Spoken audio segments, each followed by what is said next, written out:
Voici le paysan pauvre. Quand on pense à un mariage, on imagine le couple enveloppé de bonheur, entouré de sa famille, de ses amis et de ses proches, passant un temps précieux ensemble. Jamais je n'aurais pensé entendre des propos aussi dévalorisants à l'égard de mes parents à l'occasion d'un si bel événement. Le simple fait d'avoir été invité à assister au mariage de ma fille justifiait qu'on leur adresse des paroles aussi cruelles. Juste après, mon père, habituellement calme, a dit « Rentrons à la maison ». Oui.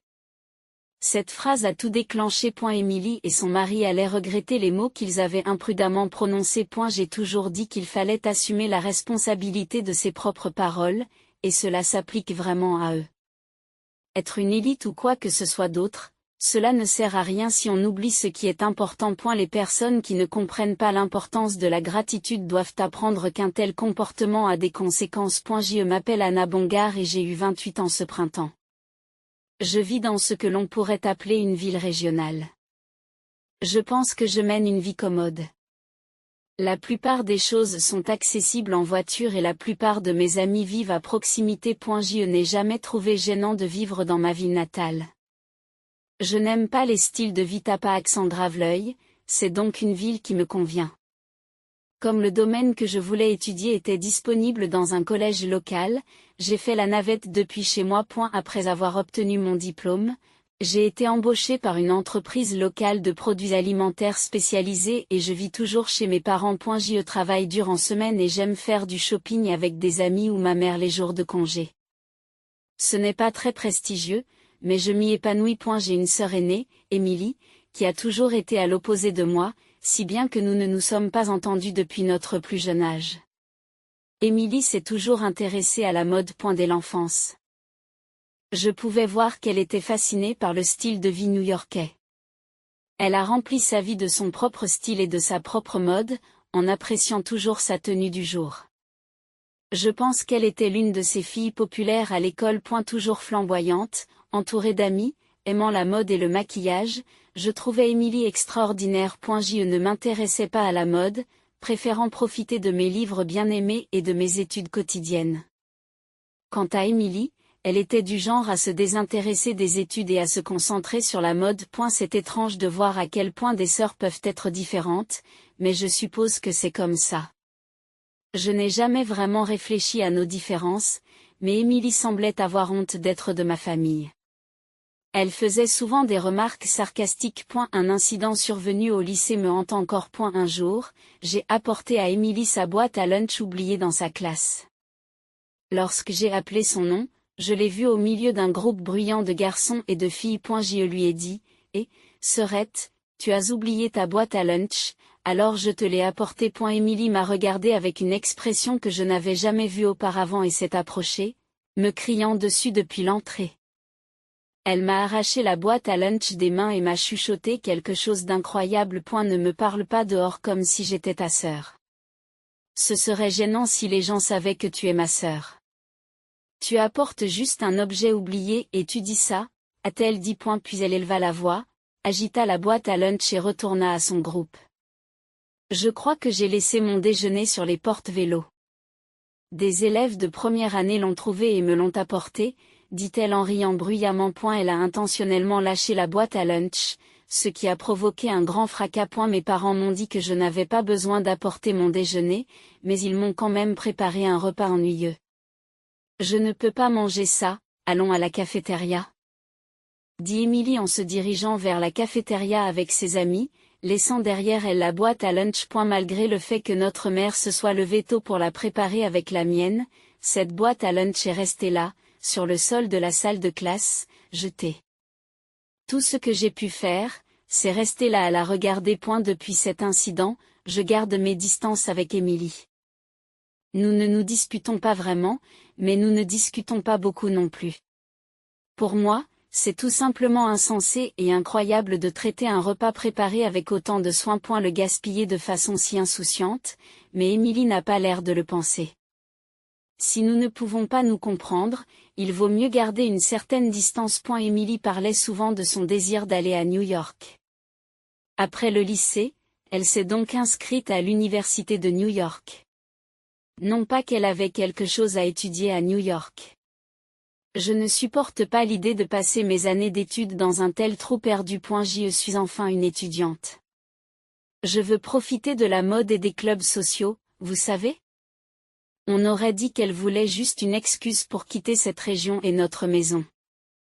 Elle a choisi son université en fonction du nom fantaisiste du département et a rapidement déménagé. Après s'être relâchée pendant 4 ans, elle est entrée sur le marché du travail, mais la vraie nature des gens ne change pas après l'université. En fait, j'ai l'impression qu'elle a empiré. Après l'université, elle s'est éloignée de ses amis et ne semblait avoir personne à qui confier ses frustrations professionnelles. Elle a commencé à m'appeler plus souvent, comme si elle suppliait quelqu'un d'écouter ses plaintes. Les choses dont elle parle sont tellement incroyables. Elle me donne mal à la tête. Écoutez ça. Mon patron n'a aucun talent pour l'effort. C'est tellement ennuyeux, dit Émilie. J'appelle au milieu de la nuit, qu'est-ce qu'il y a? C'est tout simplement horrible. Le rapport sur lequel j'ai passé 5 jours? Il ne l'utilisera pas. Essayant de calmer Émilie qui se plaignait bruyamment au téléphone, j'ai écouté sa diatribe. Il ne veut pas l'utiliser? Il s'est passé quelque chose, il a dit que le format n'était pas bon, mais voyons. Si ce n'est pas le bon format, pourquoi ne pas le refaire selon les instructions? Mais je ne comprends pas vraiment. Plus important encore, n'est-ce pas terrible qu'il ne veuille pas l'utiliser alors que j'ai travaillé si dur? Je comprends que ce qui compte, c'est le résultat final, même s'il a fallu des jours pour réaliser une tâche. Mais Émilie ne comprend pas. Elle se considère comme la victime d'un patron épouvantable qui n'apprécie pas son travail. Je n'en peut plus de la voir se lamenter sur son sort. Je commençais à en avoir assez de ses plaintes constantes lorsqu'elle a lâché une bombe. Au fait, je quitte mon emploi le mois prochain pour me marier. J'amènerai bientôt mon fiancé à la maison pour qu'il rencontre la famille. J'étais choquée à bien des égards, ma voix était bizarre. La décision soudaine de quitter son travail était déjà surprenante, sans parler de son mariage. Je connais tous les ex d'Émilie et elle est sortie avec toutes sortes de garçons. Dernièrement, elle a dit au téléphone qu'elle allait certainement épouser riche, mais honnêtement, je ne peux pas imaginer qui elle pourrait épouser. Tu quittes ton travail et tu te maries? Oui, je travaille dur, mais mon patron ne cesse de pinailler sur les petites erreurs et les problèmes de formatage. Je n'en peux plus. Tu veux en savoir plus sur mon fiancé? Comment est-il? Tu as toujours dit que tu voulais épouser un homme riche et beau. En fait, c'est un banquier à New York, 5 ans de plus que moi. Il travaille dans la vente et il est très bon dans ce domaine, ce qui l'oblige à voyager beaucoup pour son travail. Je ne savais plus où donner de la tête, abasourdi au téléphone. Oh, c'est bien pour toi. Parler de ça à papa et maman, c'est tellement embêtant. Passe-moi le message. Nous fixerons un jour pour nous rencontrer. Émilie a toujours eu cette mauvaise habitude de tout rejeter sur moi juste parce que c'est un problème pour elle. J'ai renoncé à penser qu'elle changerait à cet âge. J'ai parlé à mes parents du message d'Émilie et du fait qu'elle voulait que nous fixions une date pour rencontrer son fiancé. Il semblerait que nous puissions fixer cette date au dimanche après-midi dans 2 semaines, vers 15 heures. Dimanche, c'est parfait. Je le lui dirai. Mais le dimanche promis, même lorsque l'après-midi est arrivé, il n'y avait aucun signe d'Émilie et de son fiancé. Je ne répondais pas à mes messages et je n'avais aucune idée de l'endroit où il se trouvait ni de ce qu'il faisait. Vous vous demandez ce qui se passe, il ne se montre pas ou n'appelle pas pour un jour aussi important. 2 heures d'attente et d'inquiétude pour savoir s'ils avaient eu un accident. La sonnette retentit enfin. À côté d'Émilie se trouvait un homme de grande taille qui se présenta comme Ryder Johnson. Elle avait le sourire rafraîchissant d'un vendeur, une carrure svelte et des mouvements intelligents. Je me suis surprise à le dévisager. Il avait l'air de sortir tout droit d'un film. Désolé pour le retard. J'ai été retenue par une réunion avec un client. Ryder est toujours occupé par son travail, tu te souviens? Quoi qu'il en soit, entrez. Anna, prépare-lui du café et des encas. En fait, je viens de prendre un café chez le client. J'essaie de me limiter à une tasse par jour pour éviter l'excès de caféine. Ryder regarda autour de lui, reniflant avec dédain, ce qui me fit ressentir une légère irritation à son égard. Oh, vraiment? Alors je vais faire du café décaféiné. C'est toi la sœur? J'ai entendu dire que tu travaillais. Je suis Anna, la sœur d'Emily. Je travaille dans un bureau d'une entreprise locale de produits alimentaires spécialisés. Oh. Cet endroit. Tout le monde sait que trop de caféine affecte vos performances quotidiennes, n'est-ce pas? Mais au fil de la conversation, j'ai commencé à remarquer quelque chose d'étrange chez cet homme. Tout ce qu'il disait semblait m'agacer. Il semblait égocentrique, comme s'il regardait les autres de haut. Je me sentais déconcertée lorsque je lui parlais. Et surtout, j'ai tout de suite remarqué qu'il n'avait pas de mots de gratitude ou d'excuses. Voici votre café et vos encas. C'est du décaféiné. Ah oui, c'est vrai. Et, ce gâteau ne fait-il pas partie de l'édition limitée de ce grand magasin? La crème n'a pas beaucoup de profondeur. Un peu médiocre. C'est vrai? Tu le penses aussi? Ryder, tu as tellement bon goût. Eh bien, j'ai été traitée avec beaucoup de clients, alors j'ai naturellement remarqué ces choses. Un gâteau mérite une meilleure crème, tu sais, quelque chose de plus riche et de plus profond. Emily et Ryder, avec leur goût pointilleux et leur attitude de je sais tout, ne se sont même pas excusés d'être en retard. Ils se sont plaints du gâteau et du café servi. Franchement, j'ai trouvé le comportement de Ryder assez grossier. Même s'il n'aimait pas, quelqu'un se plaindrait-il de manière aussi flagrante devant les autres? Mais il était clair qu'il était plus impoli que je ne l'avais imaginé. Cela s'est vérifié lorsque mes parents ont rencontré Ryder, qui semblait sortir d'un travail au champ et avait des vêtements sales. Merci d'avoir fait tout ce chemin. Je suis le père d'Emily. Oh, bonjour. Ryder a jeté un coup d'œil à mon père et a immédiatement froncé les sourcils. Sentant cela, Emily a commencé à gronder mon père. Attends, tu es habillé comme ça pour une réunion de fiançailles? Eh bien, je suppose que c'est la meilleure tenue que ton père ait pu trouver. Après tout, nous sommes à la campagne. Il n'y a pas beaucoup de variété dans les vêtements. C'est vrai. Il n'y a pas beaucoup d'endroits où faire du shopping par ici et la mode sophistiquée est difficile à trouver. J'étais furieuse de leur échange. Je voulais répliquer immédiatement. Mais mes parents, ignorant les sarcasmes de Ryder et d'Emily, ont poursuivi la conversation en souriant. Alors, Ryder, tu as l'intention d'épouser Emily? Oui, j'aimerais épouser Emily. C'est pour ça que je suis là. C'est merveilleux. Emily, tu as trouvé un homme fantastique. Eh bien, à mon niveau, il faut quelqu'un comme Ryder pour équilibrer les choses. Tu sais, Emily a répondu en gonflant son nez. J'ai dû me mordre la langue à ces paroles et j'ai continué à écouter en tant que membre de la famille. Alors, où allez-vous vivre tous les deux après vous être mariés? Nous ne sommes pas encore sûrs. Ryder est tellement bon dans son travail qu'il est toujours demandé dans différentes branches. On parle même d'une promotion prochaine.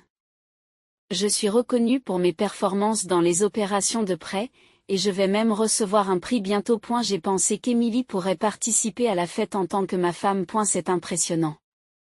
C'est un vrai champion, n'est-ce pas? Mon père a ri de bon cœur en buvant son thé, et ma mère n'a pas pu contenir son excitation. Honnêtement, je ne savais pas quoi faire et je me contentais de siroter mon thé, qui me semblait insipide, en essayant de tout assimiler. Au fur et à mesure que nous parlions, le sujet s'est déplacé vers leur projet de mariage. Prévoyez-vous une cérémonie de mariage? Bien sûr, nous prévoyons de l'organiser dans un célèbre hôtel de New York. Il se trouve que je connais le directeur d'un hôtel à New York, alors nous pensons lui demander d'organiser le mariage. Ça a l'air passionnant.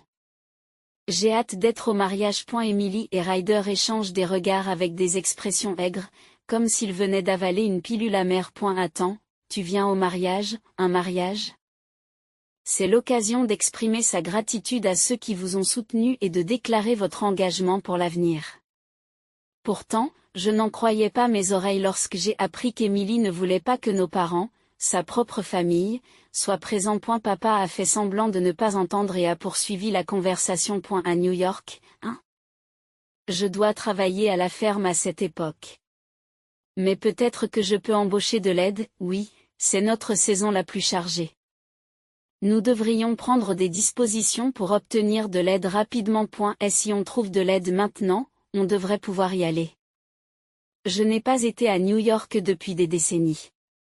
Peut-être rester quelques nuits, maman et papa en parlaient avec enthousiasme, mais Emily les a interrompus. Non, tu n'es pas obligé de venir. Et ne pas venir? Pourquoi? Anna m'a dit que papa s'était fait mal au dos en travaillant à la ferme. Le regard d'Emily se promène nerveusement. Oui, mais c'est un mariage après tout.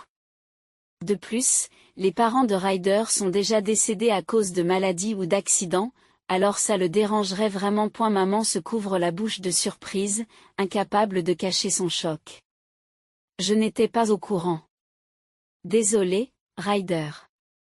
Mais nous aimerions quand même assister au grand jour de notre fille. Emily a sauté sur l'occasion pour prendre la parole.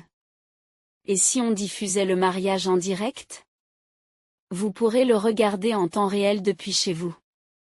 Je préférerais être là en personne, mais compte tenu des sentiments de Ryder, regarder depuis la maison serait acceptable, n'est-ce pas papa? Oui, je pense. Puis Emily s'est tournée vers moi avec une demande surprenante. Anna, je veux que tu mettes en place la retransmission en direct. Tu as toujours été douée avec les ordinateurs. Tu peux t'en occuper, non, moi? Organiser la retransmission en direct de ton mariage? Dis-toi que c'est une façon d'aider ta sœur qui a tant fait pour toi. Je voulais lui demander ce qu'elle avait fait exactement pour moi, mais j'avais l'impression que refuser m'attirerait des ennuis plus tard. Ce n'était pas impossible, alors j'ai accepté à contre-séure. D'accord, je m'occupe de la diffusion en direct. Combien de personnes sont attendues pour regarder? Environ 500, je pense. Ryder a beaucoup de contacts professionnels et c'est difficile de les restreindre. Il est très respecté. Il n'y a pas que mes collègues actuels, des gens de partout veulent assister à mon mariage. Nous avons déjà réduit la liste. Je me suis levée, jetant un coup d'œil à Emily et Ryder qui se vantaient. Je vais parler au lieu du mariage et organiser les choses. Ensuite, Emily et moi avons discuté plus longuement du mariage en ligne. Avec 500 invités, il y avait beaucoup à préparer et ce n'était pas facile. J'ai dû interagir avec Emily et Ryder pendant les préparatifs, mais quelque chose me dérangeait. Ils semblaient se moquer de moi et de nos parents dans leurs remarques. J'avais l'impression d'avoir une arête de poisson coincée dans la gorge, c'était irritant et déstabilisant. Je ne peux pas m'imaginer passer ma vie à travailler uniquement dans une ferme. C'est un travail qui ne demande pas beaucoup de réflexion, juste du travail physique. Travailler de l'aube au crépuscule, couvert de boue? C'est pathétique. En tant que fille aînée, je serais troublée si l'on attendait de moi que je prenne la relève et je ne voudrais surtout pas d'une famille couverte de boue. Ils ont parlé sans aucune connaissance ni respect pour nos parents. Je l'ai su lors des réunions, mais nos parents n'avaient aucune idée qu'Emily et Ryder pensaient de cette façon. En fait, nos parents disent toujours à quel point ils sont heureux qu'Emily épouse une personne aussi merveilleuse. Ils doivent donc y croire du fond du cœur. Je comprenais le désir de mes parents d'assister au mariage d'Emily. Une fois, j'ai osé demander à Emily de laisser nos parents y assister. Et, à propos du mariage. Et si nous permettions à la famille d'assister au mariage en ligne, mais que maman et papa puissent le voir en personne? Ils ont vraiment hâte de voir votre grand jour. En personne, sur le lieu du mariage? Oui. Ils parlent toujours de ton mariage à la maison. Je sais que c'est dur pour Ryder, mais on ne peut pas leur réserver de place. Emily a éclaté de rire et a dit quelque chose d'incroyable. Ce n'est pas possible. Les parents et la famille de Ryder viendront tous, bien sûr. Quoi? Mais tu as dit qu'ils étaient partis à cause d'un accident ou d'une maladie. Je n'arrive pas à croire que tu sois tombé dans le panneau. Je devais dire ça parce que nos parents étaient là. Je n'en croyais pas mes oreilles. Emily voulait-elle dire qu'elle ne voulait pas que nos parents soient présents au mariage? Mais c'est un mariage, non? N'est-ce pas le moment de montrer sa gratitude à ses parents? Faire venir ses parents dans un hôtel de luxe ne serait pas du tout à sa place. En plus, ils seraient là en tant que mes parents. Ce serait embarrassant si les gens savaient que c'était ma famille. Donc tu as menti quand tu as dit que la famille de Ryder n'était pas là? Bien sûr, c'était un mensonge. Les parents et la famille de Ryder viennent tous. J'ai été choquée d'entendre Emily rire à l'autre bout du fil. Ses parents et sa famille, qu'est-ce que tu veux dire? Les parents de Ryder sont des présidents d'entreprise, sophistiqués et élégants. Je ne peux pas les avoir dans la même pièce que nos parents. Ce n'est pas bien. Donc tu as l'intention de ne pas inviter nos parents juste pour cette raison? Avoir la famille d'un président et quelques fermiers ensemble serait ridicule. De toute façon, je leur ai dit que les parents de Ryder étaient partis. Alors restons en la. J'ai mis fin à l'appel avec Emily qui se sentait en colère et frustrée. Plus tard, j'ai continué à coordonner le mariage avec Emily. Un jour, Emily et Ryder m'ont appelé. Et, quoi de neuf? Je voulais juste te parler du mariage. Nous avons réservé des places pour nos parents. Alors s'il te plaît, fais-leur savoir. Vraiment, ils seront très heureux. C'est vous qui avez arrangé ça? Oui, c'est vrai. Après réflexion, nous avons réussi à faire en sorte qu'ils puissent venir. J'ai été heureux de voir qu'Emily pouvait être prévenante quand elle le voulait. Je vous remercie. Emily, Ryder, vous avez dû faire beaucoup d'efforts pour arranger ça. Maman et papa seront ravis. Mais est-ce qu'on peut tout préparer à temps? Ne vous inquiétez pas pour ça. Nous nous occuperons des arrangements. Dis-leur de venir sans rien apporter. J'ai été surprise de voir qu'Emily était si bien préparée. Emily a toujours cru que les autres s'occuperaient de tout à sa place. C'était surprenant de l'entendre dire « Prépare-toi et viens ». C'est tout ce que vous avez à faire. J'ai compris. Je vais prévenir papa et maman. Tu es sûr qu'on n'a pas besoin d'apporter quoi que ce soit? J'ai pensé que ce serait trop vous demander de tout préparer à la dernière minute. Viens sur place et tu verras. Après avoir raccroché, j'ai immédiatement dit à mes parents qu'ils pouvaient aller au mariage sans se soucier des préparatifs. Ils étaient fous de joie, ils sautaient presque de bonheur. Ryder doit avoir beaucoup de choses en tête. Nous lui sommes reconnaissants. Et elle est agréable de voir qu'Emily se marie dans une famille qui comprend les sentiments des gens. Et elle est courant que les parents qui assistent à un mariage louent leurs tenues et accessoires. Sachant cela, je n'ai pas été surprise quand Emily a dit de venir les mains vides. Je suppose qu'ils porteront des smokings et des robes de soirée louées sur le lieu du mariage. Je suis arrivée tôt sur le lieu de la cérémonie pour préparer la retransmission en direct. Pendant que je disposais les caméras et le matériel, mes parents sont arrivés. J'ai entendu des rires lorsqu'ils sont apparus sur l'écran de l'ordinateur. Regardez ces paysans issus d'une pauvre ferme qui se présentent ici. Ils sont vraiment venus sans rien. Ils n'ont rien à faire dans un endroit comme celui-ci. Comment peut-on être aussi désemparé? Dans leur loge, Emily et Ryder ont commencé à se moquer de mes parents, répandant la puanteur de leur pays dans cet endroit élégant. Ils n'ont pas honte. Pendant que mes parents se préparaient, Emily et Ryder n'ont pas cessé leurs commentaires blessants. C'est incroyable qu'ils aient invité leurs parents à leur mariage pour ensuite les insulter d'être venus. Je me sentais désolée pour mes parents, mais je ne pouvais pas célébrer le mariage d'Emily et de Ryder sans aborder la question. J'ai pris la télécommande et j'ai appuyé sur un bouton. Soudain, leur conversation dans la loge a été diffusée par les haut-parleurs dans toute la salle. J'ai également lancé la vidéo sur l'ordinateur. En appuyant sur ce bouton, le flux en ligne du mariage a commencé. Emily et Ryder ne s'attendaient pas à ce qu'on appuie sur ce bouton avant la cérémonie. Leurs insultes et leurs rires cruels ont résonné dans la salle. Et la loge étant insonorisée, ils n'avaient aucune idée de ce qui se passait à l'extérieur. Leurs propos injurieux ont continué à être diffusés pendant un certain temps dans la salle. Les personnes qui sont arrivées tôt ou qui se sont connectées en ligne pour la cérémonie ont dû être choquées. Il est insupportable d'entendre des paroles aussi dures de la part d'une mariée vêtue d'une magnifique robe blanche. Mes parents ont rapidement terminé leurs préparatifs et attendaient près du lieu de la cérémonie, entendant chaque mot. Mon père, habituellement calme, s'est levé et a dit: rentrons à la maison. D'accord. Ma mère a accepté et ils ont quitté la salle sans expression. Les autres invités ont suivi leur exemple et ont commencé à partir eux aussi. On a vu mes parents parler avec des gens qui semblaient être les parents de Ryder. Dans la salle d'attente, Emily et Ryder ne savaient rien des réactions de mes parents et des invités, ce qui était ironiquement drôle. L'équipe du mariage s'est précipitée vers Emily et Ryder, mais il était trop tard. La salle était presque vide et il y avait beaucoup de sièges vacants. Qu'est-ce qui se passe ici? Pourquoi tout le monde est-il parti? C'est dingue, non, la seule chose folle ici, c'est ce que vous avez fait, ai-je dit, les faisant sursauter. Tu as fait quelque chose de bizarre?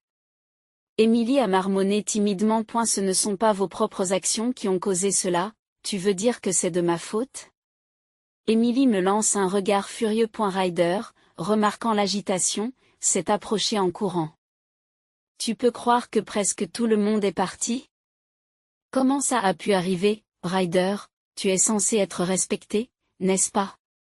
C'est le respect que tu as gagné. Seules quelques personnes sont restées dans la salle, l'air mal à l'aise et agité.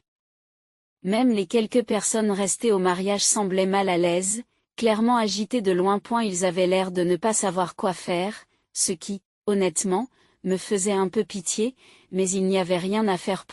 Au fait, il y a quelqu'un que je voudrais que Ryder rencontre. Cela vous dérangerait-il? J'ai dit en appelant une femme. Qui est cette femme? Tu ne la connais pas, Emily. C'est la petite amie de Ryder. Quoi? Je n'étais pas au courant. Pourquoi es-tu là? Ryder semblait trembler et avait l'air de ne pas comprendre ce qui se passait. Tu sais que papa possède un petit immeuble de bureaux en ville, bien sûr, celui qui se trouve près de la gare, n'est-ce pas? C'est celui-là. Il s'y rend parfois pour partager les légumes qu'il cultive à la ferme. Il a discuté avec des employés et c'est comme ça qu'il l'a appris. Emily me regarde, son visage indique qu'elle ne comprend pas ce qui se passe. Une femme avec qui papa discute souvent a montré son téléphone une fois, et son écran de verrouillage avait un homme qui ressemblait à Ryder, alors papa lui a demandé à ce sujet. Quoi? Une photo de Ryder sur l'écran de verrouillage, qu'est-ce que ça veut dire? Quand papa a demandé, elle a dit que l'homme sur la photo avec elle était son petit ami. C'est ridicule de croire à une telle histoire de feuilleton. À quel point peux-tu être crédule? Je soupire. Papa ne pensait pas non plus que c'était Ryder, mais quand il a parlé à la femme des projets de mariage d'Emily et de Ryder, elle a dit, c'est bien ce que je pensais. C'est alors qu'il a décidé de vérifier lui-même. La femme a prétendu être la petite amie de Ryder, a semblé ne pas savoir quoi dire et a quitté les lieux en larmes. Qu'est-ce que tu veux dire? Tu voyais quelqu'un d'autre aussi? Je croyais que tu n'aimais que moi. Non, ce n'est pas comme ça. Elle n'était qu'une passade, tu es la vraie, n'est-ce pas? Ce n'est pas la question. Ce n'est pas la question. Arrête de plaisanter. C'est alors que j'ai décidé de révéler le plus gros coup de théâtre. Vous avez l'air de vous disputer juste après le mariage, mais n'oubliez pas que la caméra tourne toujours. Qu'est-ce que tu veux dire? Eh bien, tu sais ce que Ryder a dit. Il a beaucoup de connaissances et il voulait que beaucoup de gens regardent le mariage en ligne. Tu ne peux pas arrêter la caméra en ligne en plein milieu. Le visage de Ryder est devenu pâle quand il a compris ce que je voulais dire. Est-ce que ça veut dire que toute cette conversation a été diffusée? On dirait bien. Normalement. Personne ne s'attend à ce qu'un mariage se transforme en un spectacle aussi embarrassant. L'expression de Ryder se raidit et il devient de plus en plus pâle. Qu'est-ce qu'on fait? C'est grave. Qu'est-ce qu'il y a de si grave? Emily a demandé, ne comprenant pas la gravité de la situation. J'ai décidé de lui expliquer. Ce mariage en ligne, les gens du travail de Ryder le regardent, n'est-ce pas? Y compris les gens de son prochain lieu de mutation, c'est pas possible. Oui, exactement. Il avait hâte de se montrer à ses collègues et d'obtenir une promotion à son nouveau poste. Personne ne s'attendait à ce qu'une personne en passe d'être promue provoque un tel scandale. Ryder est devenu pâle et s'est finalement effondré à genoux. Après cela, les choses se sont dégradées pour Emily et Ryder. Emily, qui pensait épouser un banquier d'élite et le fils du PDG d'une grande entreprise, fut dévastée lorsque la vérité éclata. Emily a été profondément ébranlée car elle croyait fermement que Ryder était un banquier d'élite et que sa famille possédait une entreprise prestigieuse. Or, il s'est avéré que le père de Ryder n'était que le propriétaire d'une petite entreprise située dans l'un des immeubles de bureaux que mon père possède en ville. Cette révélation a été faite lorsqu'ils ont assisté au mariage, vu le plan de table et reconnu le visage de son père. Sur place, alors que mes parents s'apprêtaient à partir, l'homme qui s'excusait désespérément était en fait le père de Ryder. Bien qu'ils aient déjà déposé leur certificat de mariage, Emily et Ryder n'ont pas pu annuler le mariage et ont dû poursuivre leur vie conjugale, bien qu'à contre-séur. La promotion de Ryder dans son nouveau travail a également été compromise, car il est devenu celui qui s'est ridiculisé à son mariage. Le fait que leurs insultes privées et la liaison de Ryder soient révélées au grand jour lors du mariage a sans aucun doute été humiliant. Néanmoins, Ryder n'a pas eu d'autre choix que de conserver son emploi à la banque, étant désormais traité comme un paria. Ses performances commerciales se sont effondrées et le fiasco du mariage est devenu une histoire connue de tout point. Quelqu'un a enregistré les invités quittant le mariage un par un, et cette séquence est devenue une célèbre vidéo d'accident de mariage en ligne. Emily et Ryder, qui ne s'attendaient pas à devenir aussi tristement célèbres, vivent désormais cachés, portant des masques hors saison et des lunettes de soleil lorsqu'ils se promènent dans la rue. Quant à moi, je continue à vivre dans ma ville natale. Il n'y a pas de paillettes ni de glamour, mais je continue à travailler et j'aime faire du shopping et lire pendant les weekdays. Il y a des joies dans un mode de vie qui me convient, et je pense que ce n'est pas si mal. J'ai également pris un nouveau départ dans ma vie. Je m'entends bien avec un vendeur qui a rejoint notre entreprise en milieu d'année. Il n'a peut-être pas de résultats scolaires exceptionnels ni de carrière marquante, mais sa prévenance constante à mon égard est évidente. En rencontrant un homme à la gentillesse solaire, je savoure maintenant mon propre bonheur.